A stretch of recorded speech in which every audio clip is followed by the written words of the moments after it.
Now, in Luke's Gospel, Simeon sounds a similar theme of warning about those who will oppose the child. Where he continues, he says, "This child is destined for the falling and the rising of many in Israel." No neutrality. Destined either for the falling or the rising. And he will be a sign that will be opposed, so that the inner thoughts of many will be revealed. He speaks to Mary of the agony that awaits her at the end of Jesus' life, and says, "And the sword will pierce your own soul."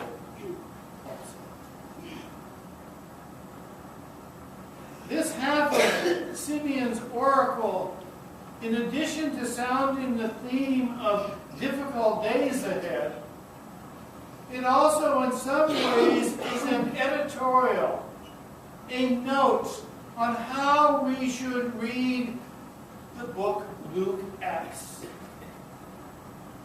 How we should follow everyone's encounter with the Holy Christ. Are they opened up, or are they closed down? Do they rejoice, or do they conspire? And if, indeed, we can read that in the Gospel, how about in our own hearts? Can we read the reaction of the intrusion of the Christ into our lives?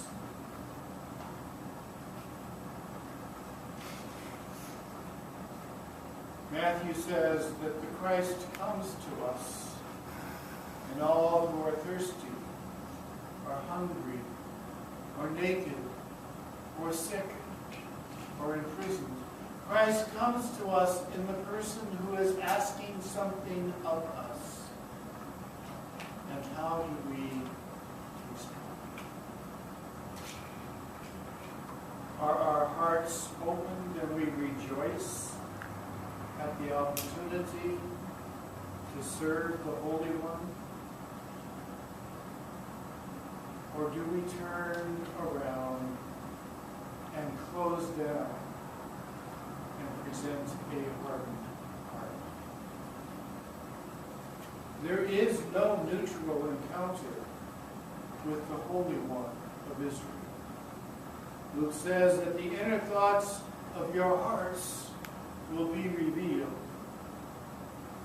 Those of you who might know your gospel well know that later in his gospel, Luke gives direct confirmation of this oracle of Simeon when Jesus says to the Pharisees, "You cannot serve both God and money." And Luke has a little parenthetical notes following that verse. He says the Pharisees, who were lovers of money, heard all of this and they ridiculed him.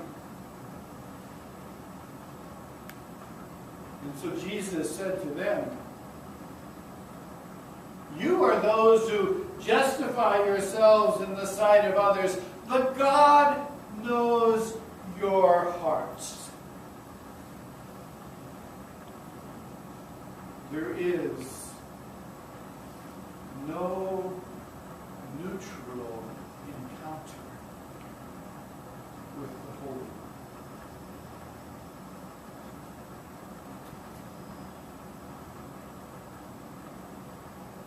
But it's in the little things that become the signs of God's transforming grace in the world. Little things like seeds sprouting up in the garden, bearing witness to a desired crop.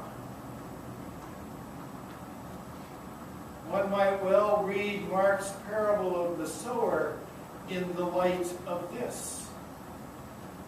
For there the vast majority of the seed falls on bad or inhospitable soil, on hearts that are hardened.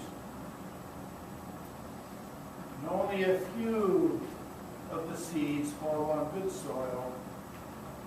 But the yield is miraculous. Jesus says, other seed fell into the good soil and brought forth grain, growing up and increasing and yielding 30 and 60 and 100-fold. And then, almost as if he was thinking of that passage in Luke's Gospel, Jesus completes that parable by saying, let anyone with ears to hear pay attention.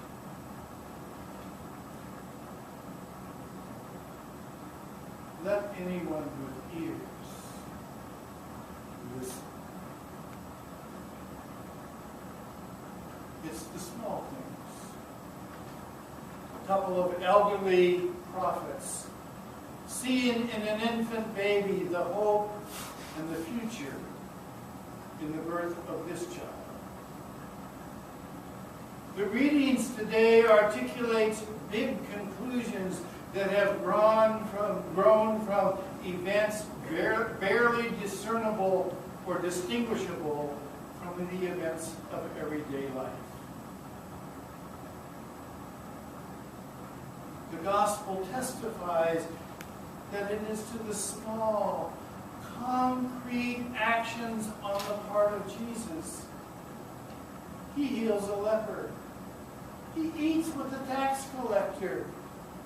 He takes children up in his arms and he blesses them.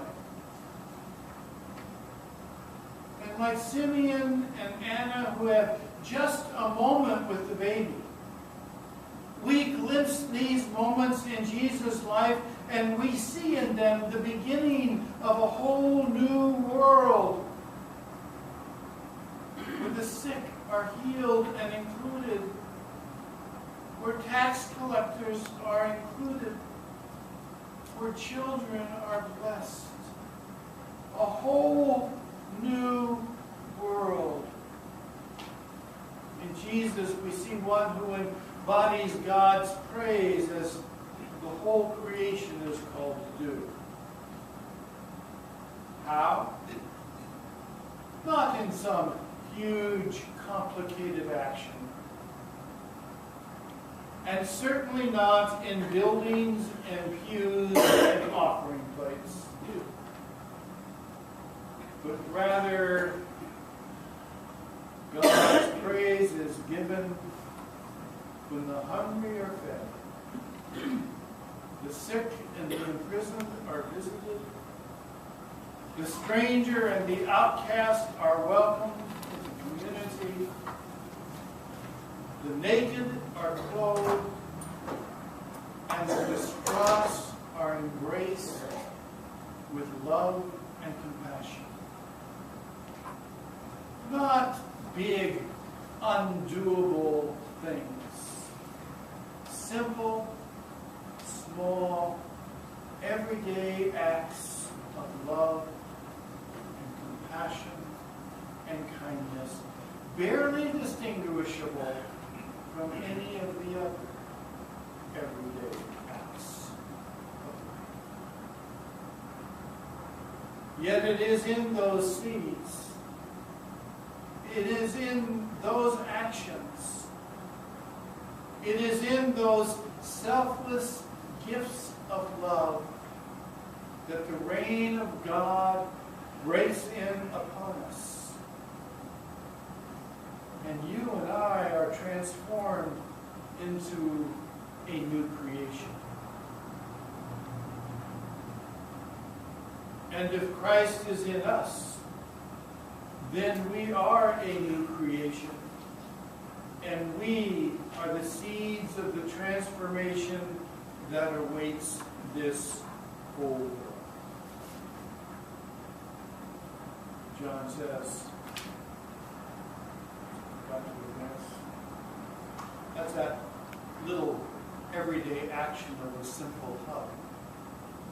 his hug in the midst of controversy, of turmoil, and demonstrations is seen around. A simple act, very undistinguishable from a simple handshake or any other everyday action. It is in those seeds that the reign of God breaks in our hearts.